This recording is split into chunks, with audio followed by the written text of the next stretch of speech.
샬롬. 이번 주에는 슈모트 출애굽기의 마지막 두 토라 포션인 바야클과 페쿠데이를 함께 읽으며 슈모트를 마무리합니다. 지난주 키티사 부분에서는 토라 전체에서 가장 고통스러운 사건 중 하나인 금송아지 죄를 마주했습니다. 이번 주의 파라샤들은 그 직접적인 연속입니다. 이번 주 첫 번째 파라샤인 바야크엘은 모세가 시나이 산에서 다시 내려온 후 첫 번째 욤키푸르 다음 날의 연집회로 시작합니다. 모세는 두 번째 돌판을 들고 있었고 그 돌판에는 그 끔찍한 실수에 대한 하쇴의 용서의 메시지가 담겨 있었습니다. 모세는 온 백성을 모아 미슈칸, 즉 성막의 건축에 대해 지시했습니다. 그는 직접 작업을 감독했으며 기구와 용기들의 완성까지 모두 챙겼습니다. 또한 제사장 의복과 그 밖의 모든 것들도 포함됩니다. 이 모든 것은 그가 시나 이산 정상에서 하쇴께 명령받은 것이었으며 이는 우리가 이전 토라 포션에서 배운 내용입니다. 이 내용이 바야크의 파라샤의 대부분을 차지합니다. 사실상 이 파라샤 전체는 즉 맨 처음 아주 짧은 두 구절을 제외하고는 모두 이 내용입니다. 그 두 구절에서는 이스라엘 자손들에게 안식일의 거룩함, 곧 하셴을 위한 완전한 휴식의 날인 샤바트를 지키라고 명령합니다. 샤바트와 성막 건축이 나란히 언급된 것에는 어떤 의미가 있을까요? 왜 샤바트가 여기에서 성막을 세우기 위한 서곡처럼 언급되고 있는 걸까요? 토라는 여러 층에서 말하고 있다는 것을 여러분도 아실 겁니다. 그리고 우리 랍비들은 이 연결고리를 여러 방식으로 이해합니다. 예를 들어 잘 알려진 한 가지 생각은 이것이 우리에게 미슈칸, 즉 성막을 짓는 일이 안식일 준수에 우선하지 않는다는 것을 가르쳐 준다는 점입니다. 또한 랍비들이 이해하는 또 다른 중요한 원칙은 성막을 짓는 데 사용된 바로 그 39가지 창조적 노동 형태가 샤바트에 금지된 창조적 활동들이 무엇인지 정의한다는 것입니다. 그리고 이 연결고리는 우리가 함께 자주 다뤘던 깊은 영적 대칭성을 반영하기도 합니다. 즉, 성막은 공간의 성화를, 샤바트는 시간의 성화를 상징합니다. 물리적 차원에서 성소를 통해 드러나는 거룩함은 시간의 차원에서 샤바트가 지니는 거룩함과 평행을 이룹니다. 하지만 이제 마음을 열어보세요. 왜냐하면 또 다른 의미의 칭의가 지금 일어나고 있는 깊은 전환의 본질을 다루고 있기 때문입니다. 지난주 키티사 파라샤와 이번 주 바야크엘 및 페쿠데이 파라샤 사이에서요. 지난주에는 금송아지 사건에 대해 배웠고 그 수업에서 우리는 단순한 우상 숭배의 욕망보다 훨씬 더 미묘한 무언가가 이 중대한 실수의 핵심에 있었다는 다른 관점을 제시했습니다. 단순한 계산 착오의 결과로 우리는 백성들의 안정감과 통제감이 무너졌고 그로 인한 감정적 여파가 엄청났다는 것을 알게 되었습니다. 공항이 진영 전체에 퍼졌고 그 공항은 백성들이 아론에게 한 요청으로 드러났습니다. 그 요청은 오늘날에도 충격적입니다. 일어나 우리를 위해 앞서 나갈 신들을 만들라. 우리는 그 신들이 인간 본성 깊은 곳을 상징함을 언급했습니다. 백성들은 금송아지가 갑자기 천지의 창조주라고 확신한 게 아니었습니다. 그들이 원했던 것은 심리적인 안정감이었습니다. 그들은 자신들에게 안전하게 느껴지는 신들을 찾았는데 모세가 늦는다고 느끼자 그 안전지대는 충족되지 않은 기대와 노골적인 절망감으로 인해 무너졌습니다. 이 두 가지 힘이 인간의 불안의 많은 부분을 이끕니다. 기대가 무너질 때 실망이 생기고 실망은 분노로, 분노는 절망으로 변합니다. 그리고 절망을 극복하기 위해서는 통제하고 있다는 느낌이 필요합니다.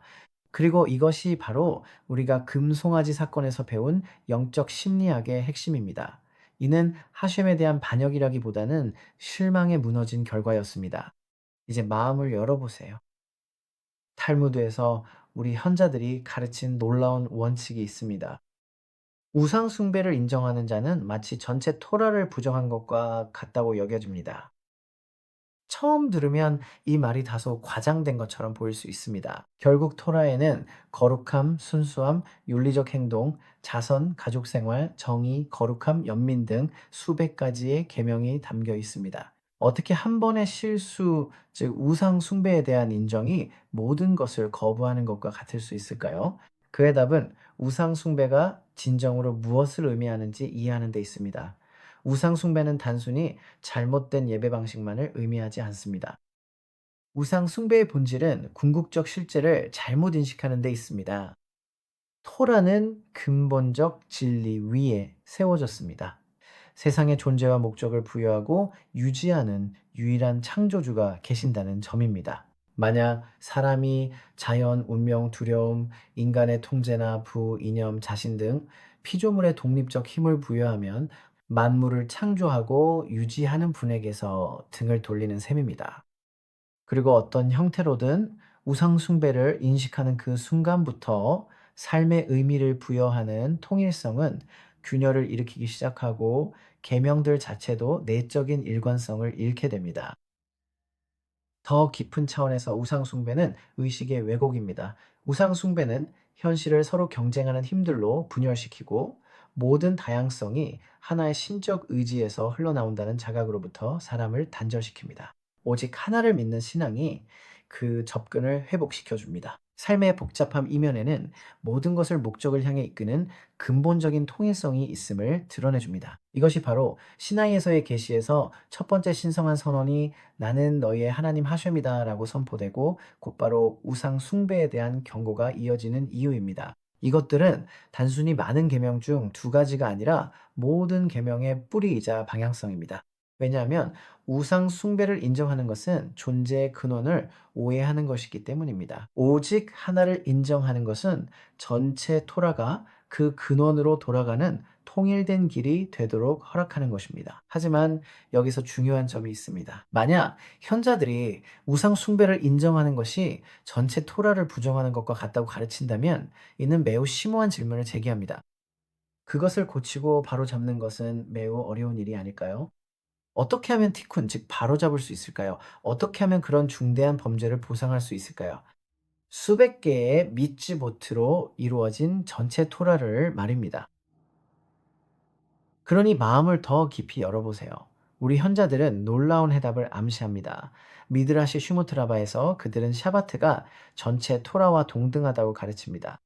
그리고 갑자기 우리는 놀라운 대조에 직면하게 됩니다. 우상 숭배를 인정하는 것은 전체 토라를 부정하는 것과 같고 샤바트의 현실에 들어가는 것은 전체 토라를 긍정하는 것과 같습니다. 이 가르침들은 별개의 것이 아닙니다. 이들은 존재 자체에 대한 정반대의 방향성을 설명합니다. 우상 숭배는 토라의 근간이 무너지는 것을 의미하고 샤바트는 그 근간이 회복되는 것을 의미합니다. 가장 기본적인 차원에서 샤바트는 토라가 기반하고 있는 중심 진리, 즉 세상에는 창조주가 있다는 사실을 선포합니다. 그리고 일곱째 날의 창조적 주도권을 자제함으로써 사람은 우주가 스스로 생성된 것이 아니며 독립적인 힘에 의해 지배되는 것이 아님을 증언합니다. 우주는 그것을 존재하게 하신 분의 뜻에 의해 계속 존재합니다. 이것이 샤바트가 오트, 즉 정체성을 드러내는 표징이라 불리는 이유죠. 샤바트는 세상 자체의 정체성을 보여줍니다. 창조의 다양성 이면에는 모든 것을 지탱하는 하나의 신적 의지가 있습니다. 그리고 우상 숭배는 그에 반해 단순히 잘못된 예배 방식이 아닙니다.